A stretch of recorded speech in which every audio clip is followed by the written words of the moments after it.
ये आकाशवाणी जयपुर अजमेर है। अब आप सिद्धार्थ जैन से पाली जिले की चिट्ठी सुनिए। इसके लेखक हैं विशारद जोशी।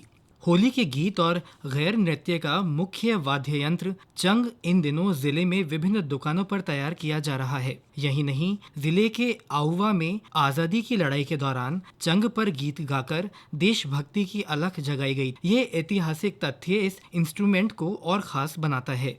थाप को मधुर बनाने के लिए चंग पर एक विशेष प्रकार का लेप लगाया जाता है। कारीगर चंग को आकर्षक बनाने के लिए रंगों से चित्रकारी कर सजा रहे हैं। ये चंग देश के कई हिस्सों में बिकने के लिए जाते हैं। दूसरी ओर फाल्गुन माह की शुरुआत के साथ ही जगह जगह फागोत्सव के आयोजन हो रहे हैं। विभिन्न मंदिरों में लोग होली के गीत गाकर फाग का आनंद ले रहे हैं। इसके साथ ही फूलों की होली भी आकर्षण का केंद्र बनी हुई है। अंतर्राष्ट्रीय महिला दिवस पर आज पाली के राजकीय बांगड़ महाविद्यालय में कार्यक्रम आयोजित किया गया। कार्यक्रम में महिलाओं को उनके अधिकारों के प्रति जागरूक किया गया। वहीं विभिन्न सरकारी योजनाओं की जानकारी दी गई। इस दौरान कई क्षेत्रों में उल्लेखनीय प्रदर्शन करने वाली महिलाओं को सम्मानित किया गया।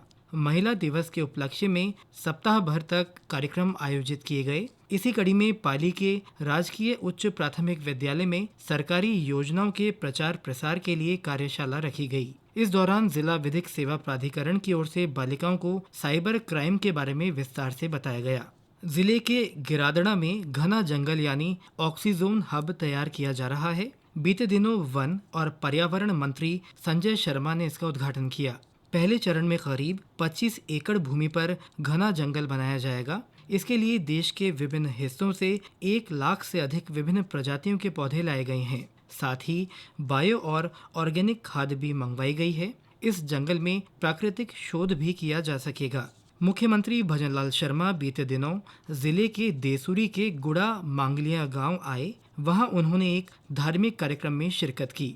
इस अवसर पर उन्होंने कहा कि महाकुंभ के माध्यम से दुनिया ने भारत की सांस्कृतिक विरासत की शक्ति को देखा है और हमारी आध्यात्मिक उन्नति का संदेश पूरी दुनिया में पहुंचा है। जिला प्रभारी मंत्री झाबर सिंह खर्रा ने हाल ही में जिला अधिकारियों के साथ बजट घोषणाओं तथा उनके प्रभावी क्रियान्वयन को लेकर बैठक की। उन्होंने इसके लिए कार्य योजना बनाकर तय समय में इसे धरातल पर उतारने को कहा। पीएम किसान सम्मान निधि की 19वीं किस्त के हस्तांतरण का सजीव प्रसारण तथा किसान सम्मान समारोह कार्यक्रम पाली के कृषि विज्ञान केंद्र में किया गया। इस दौरान समारोह स्थल पर प्रदर्शनी भी लगाई गई।